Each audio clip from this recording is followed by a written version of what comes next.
Creating employees group, ठीक है, employ के जो ग्रुप्स क्रिएट करने हैं। तो कहते हैं कंपनीज के अंदर ना मल्टीपल डिपार्टमेंट होते हैं, डिविजन्स होती हैं, काफ़ी सारे एक्टिविटी सेंटर होते हैं ग्रुप्स को लेकर, ठीक है। तो उसके लिए हमको काफ़ी सारे एम्प्लॉयज़ के ग्रुप की जरूरत होती है ताकि हम इंडिविजुअल्स को हम क्लासीफाई कर सकें, एम्प्लॉयज़ को एक स्पेसिफाइक ग्रुप के अंडर में, ठीक है। जैसे अपने को पता है कि एक सिंपल सा एम्प्लॉयज़ की अगर नाम की बात करूँ, जैसे अपने पास एम्प्लॉयज़ है, मान लो यहाँ पर 3, मनीष है, आशीष है, करण है। मनीष है मार्केटिंग में, आशीष है अकाउंट्स में, करण है सेल्स में। तो इनकी डेट ऑफ ज्वाइनिंग ये है। तो अपने को क्या करना है, मान लो एम्प्लॉयज का ग्रुप क्रिएट करना है, तो एम्प्लॉयज के ग्रुप अपने को क्रिएट करने पड़ेंगे, ठीक है, डिपार्टमेंट के अकॉर्डिंग। तो यहाँ पर आप गेटवे ऑफ टैली ऑप्शन पे जाना। पेरोल तो हमने एक्टिवेट कर ही दिया था, अब पेरोल तो एक्टिवेट हो चुका था, तो पेरोल की इन्फॉर्मेशन जाना, तो एम्प्लॉयज के ग्रुप पे जाना, वहाँ पर क्रिएट का ऑप्शन आएगा। एम्प्लॉयज ग्रुप के जब ऑप्शन में जाओगे तो वहाँ पर क्रिएट का ऑप्शन आएगा, तो वहाँ पर अपने को एक डिस्प्ले हमारे पास सामने आ जाएगी। डिस्प्ले के अकॉर्डिंग क्या करना, आपको जो भी इंफॉर्मेशन फिल करनी है कर देना, ठीक है। तो कैटेगरी डाल देना पहले। तो कैटेगरी में क्या डालोगे, प्राइमरी कॉस्ट कैटेगरी, और जो नेम है हमारे पास ग्रुप का, वो ग्रुप का नेम यहाँ पे डाल देना। जैसे पहला ग्रुप हमने बनाना है मार्केटिंग का, और दूसरा ग्रुप बनाना है अगर आपको अकाउंट्स का, तो यहाँ पर अकाउंट्स आ जाएगा। तीसरा ग्रुप अगर आपको सेल्स का बनाना है तो सेल्स का आ जाएगा। तो सारा का सारा आप डाल देना, ठीक है। ये सारी डिटेल डालने के बाद क्या कर देना, इंफॉर्मेशन को अगर सेव करना है तो वाई पे क्लिक या एंटर पे क्लिक कर देना, ठीक है। तो अपने पास क्या हो जाएगा, इसी तरह से जैसे मैंने आपको बताया ना कि हमने मार्केटिंग का ग्रुप बनाया, तो वैसे ही ये यहाँ पर वही बात रिपीट कर रहा है कि अगर आपको अकाउंट्स का या सेल्स का ग्रुप बनाना है ना एम्प्लॉयज को लेकर, तो वो भी आप क्रिएट कर सकते हो। तो ग्रुप आपके बन जाएंगे, बस लास्ट में क्या कर देना, उसको सेव कर देना, ठीक है। फिर अब बात है क्रिएशन ऑफ पे हेड्स। पे हेड्स के अंदर क्या मतलब, कहता है किसी भी एम्प्लॉयज को अगर मैंने सैलरी देनी होती है, ये काफ़ी सारे कंपोनेंट से मिलकर बनी होती है, काफ़ी सारे कंपोनेंट से मिलकर बनी होती है, जिसके अंदर बेसिक सैलरी आती है, डीए आता है, एचआरए आता है, ओवर टाइम आता है, ग्रेचुइटी आती है, loan, ESI, provident fund, pension, commission, सारी की सारी आती हैं। तो देख लेना ये पे हेड्स कौन कौन सी अकॉर्डिंग बनने वाले हैं। तो जैसे हमारे पास अगर बेसिक की सैलरी की बात करूँ, बेसिक सैलरी हमारी क्या है, अर्निंग फॉर द एम्प्लॉयज। फिर अगर मैं डीए की बात करूँ, डीए आप कैसे काउंट करते हो, डीए भी रियलिटी में एम्प्लॉयज की अर्निंग में काउंट होती है, पर ये बेसिक सैलरी का कुछ परसेंट होता है। फॉर एग्जांपल डीए हमारा बेसिक सैलरी का हम 9% लेके चल रहे हैं। वैसे अगर मैं एचआरए काउंट करूं, एचआरए जब हम एम्प्लॉयज को देते हैं तो वो सैलरी में मिला के दे देते हैं, पर एचआरए रियलिटी में बेसिक सैलरी का ही काउंट करते हैं, कितना, 10%। वैसे एग्जाम्पल दिया हुआ है। ओवर टाइम की बात करें, अब ओवर टाइम तो हम भी देते तो हैं ही सही, पर ये आवर्स के बेस पर होता है, मतलब जितने फालतू बंदा वो काम करेगा उसके अकॉर्डिंग। प्रोविडेंट फंड की बात करें, प्रोविडेंट फंड कैसे होगी, एम्प्लॉय की जो स्टैट्यूटरी डिडक्शंस होती हैं, जो वैधानिक है, वैधानिक जो रूल, जो गवर्नमेंट का जो रूल है उसके अकॉर्डिंग होगी। वो कैसे होगा, मान लो बेसिक सैलरी का वो 10% है। फिर एम्प्लॉयज का जो ईएसआई है, ईएसआई कैसे कटता है, वो भी गवर्नमेंट के रूल्स एंड रेगुलेशन के अकॉर्डिंग होता है, इसलिए उन्होंने लिखा कि एम्प्लॉयज की जो स्टैट्यूटरी डिडक्शन है उसी के अकॉर्डिंग होगा। ये उसकी इनकम का 1.75% है। फिर लोन्स की बात करें तो लोन किसके अंडर में आएगा, लोन एडवांसेस में। बोनस, बोनस पहले से जो डिफाइन करती है कंपनी, वो ग्रेजुएटी, ग्रेजुएटी में डाल दी। पेंशन की बात करें तो पेंशन कैसे आएगी, ये भी एम्प्लॉयर का जो स्टैट्यूटरी होता है, ये तो थी एम्प्लॉय की। और पेंशन कैसे मिलती है, पेंशन मिलती है एम्प्लॉय का जो, एम्प्लॉयर का जो वैधानिक बना हुआ कंट्रीब्यूशन है वो, जैसे बेसिक सैलरी का 10% एंड डीए, डीए और सैलरी, डीए और सैलरी को टोटल करके उसको 10%, इन्होंने वैसे एज्यूम किया हुआ है ईपीएस। फिर कमीशन की बात करें, कमीशन तो फिक्स कर सकता है एम्प्लॉयर, फिक्स करता है, तो कुछ पता तो होता नहीं है उसका। तो इस अकॉर्डिंग हमारे पास ये है पे हेड्स। तो जैसे पे हेड्स में सबसे पहले बात कर रहे हैं बेसिक सैलरी की। अब बेसिक सैलरी का अगर अपने को हेड क्रिएट करना है तो कैसे आएगा, सबसे पहले आप जाना गेटवे ऑफ टैली के ऑप्शन पे, गेटवे ऑफ टैली के ऑप्शन में जाना, पेरोल इन्फॉर्मेशन जाना, पे हेड्स के ऑप्शन में जाना, वहां पे क्रिएट का ऑप्शन आएगा। जब क्रिएट का ऑप्शन आएगा तो इस तरह से आपकी एक पूरी की पूरी विंडो खुल जाएगी। इस विंडो के अंदर सबसे पहले नेम है ऊपर, जैसे नेम के अंदर आप बेसिक सैलरी लिख सकते हो। इसके बाद जो भी इंफॉर्मेशन आप, पे हेड की जो इंफॉर्मेशन है, ये जो इंफॉर्मेशन है ये पे हेड की इंफॉर्मेशन है, पे हेड की इंफॉर्मेशन है तो आप लिख सकते हो। आपको उनके अमाउंट को राउंड ऑफ करना है तो राउंड ऑफ कर सकते हो। कोई ओपनिंग बैलेंस उस पर्सन से रिलेटेड है या नहीं होगा, ये भी आप लिख सकते हो। तो इन सारी इंफॉर्मेशन को इन्होंने यहाँ पर एक्सप्लेन किया हुआ है। जैसे यहाँ पर इन्होंने लिखा है बेसिक सैलरी, बेसिक सैलरी लिखा है तो यहीं पर ये बता रहे हैं कि सबसे पहले पे हेड के अंदर हम क्या लिखेंगे, बेसिक सैलरी की बात करेंगे, फिर अर्निंग फॉर द एम्प्लॉइज, फिर इनकम का टैग फिक्स, फिर कौन से ग्रुप में डाला है, indirect tax expenses under the group के अंदर, ठीक है।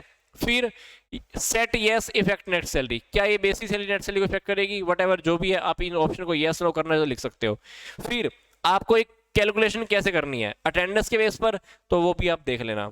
तो सिलेक्ट नॉट एप्लीकेबल, अगर आपको अटेंडेंस के बेस पर, लीव के बेस पर करना है, विद लीव पे करना है, तो वो भी देख लेना, ठीक है।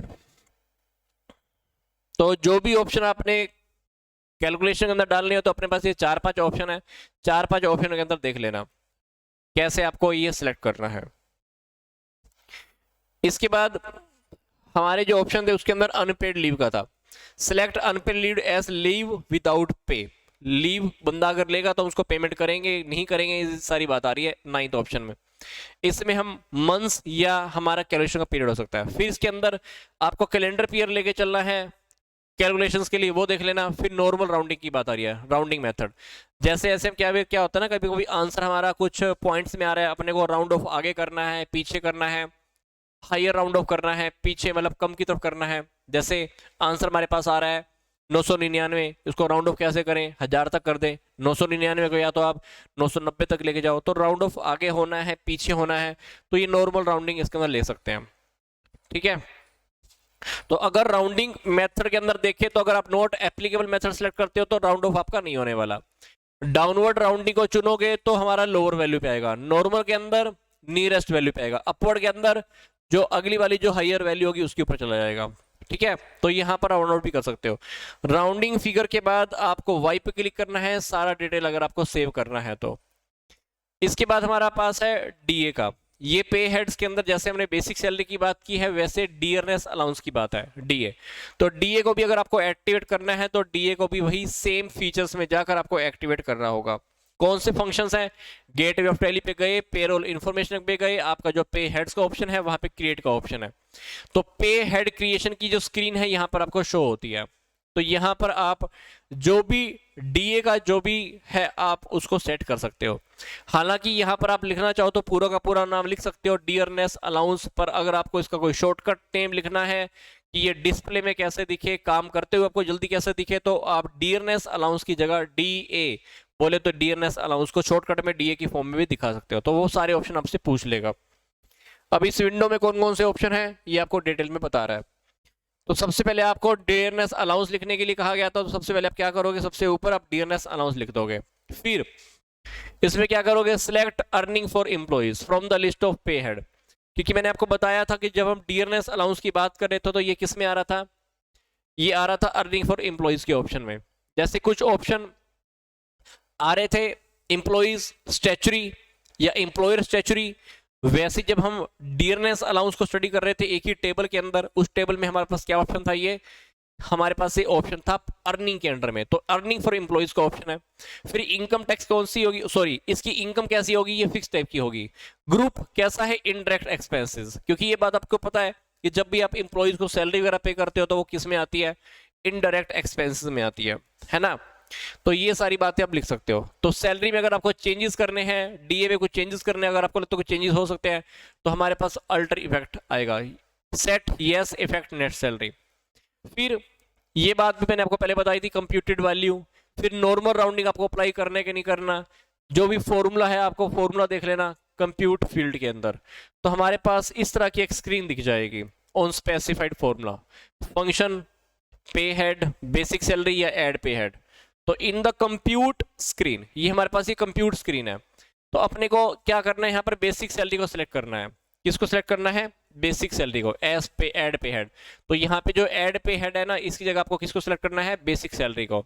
और यहाँ पर आपको क्या करना है, पे हेड फंक्शन को, एंड प्रेस एंटर की, और नाउ एंड द लिस्ट पे क्लिक कर देना। तो अपने को यहाँ पर क्या करना है, देख लेना कौन सी डेट से इफेक्ट करना है, परसेंटेज क्या होगी, स्लैब रेट क्या होगी, व्हाटएवर जो भी आप सिलेक्ट कर लो।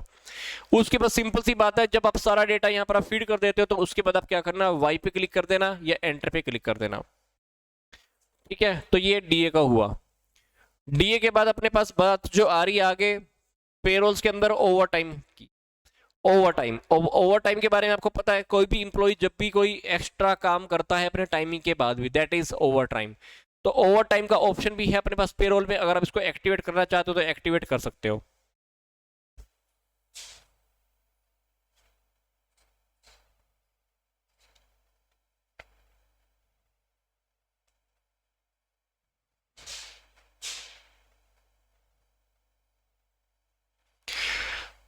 अगर आप इसको एक्टिवेट करना चाहते हो तो ओवर टाइम का ऑप्शन भी आप एक्टिवेट कर सकते हो। कैसे एक्टिवेट करोगे?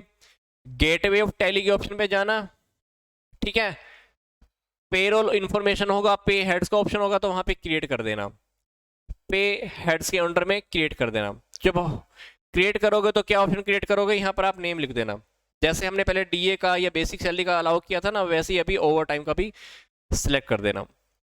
तो ये पे हेड टाइप कौन सा होगा? पे हेड टाइप हमारा कौन सा है? Earning for employees. अब इनकम टाइप कौन सी है? वेरिएबल है, क्योंकि ओवर टाइम जितना करेगा उतना ज्यादा, कम करेगा तो कम, इसलिए ये इनकम अपने को वेरिएबल दिखानी पड़ेगी। अंडर कौन सा है? इनडायरेक्ट एक्सपेंसेस, क्योंकि जैसे हम सैलरी को इनडायरेक्ट एक्सपेंसेस दिखाते हैं, वैसे ही हमारे पास ये ओवर टाइम भी क्या होगा? इनडायरेक्ट एक्सपेंसेस में। फिर दिखाना है कि ये नेट सैलरी को क्या इफेक्ट करेगा? बिल्कुल करेगा, क्योंकि जब आप सैलरी दोगे, सैलरी के अंदर आपकी ओवर टाइम तो ऐड हो ही जाएगा, तो उसके अंदर आप क्या कर देना? यस को कर देना।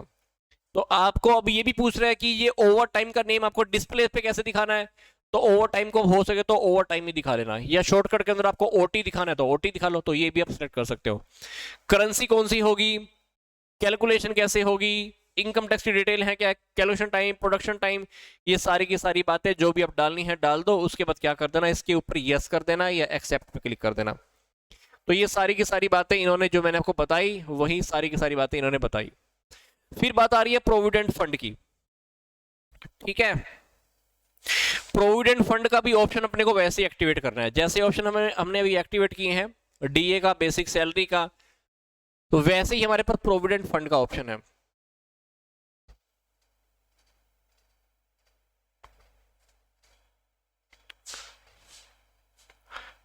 Okay, 5 minute break.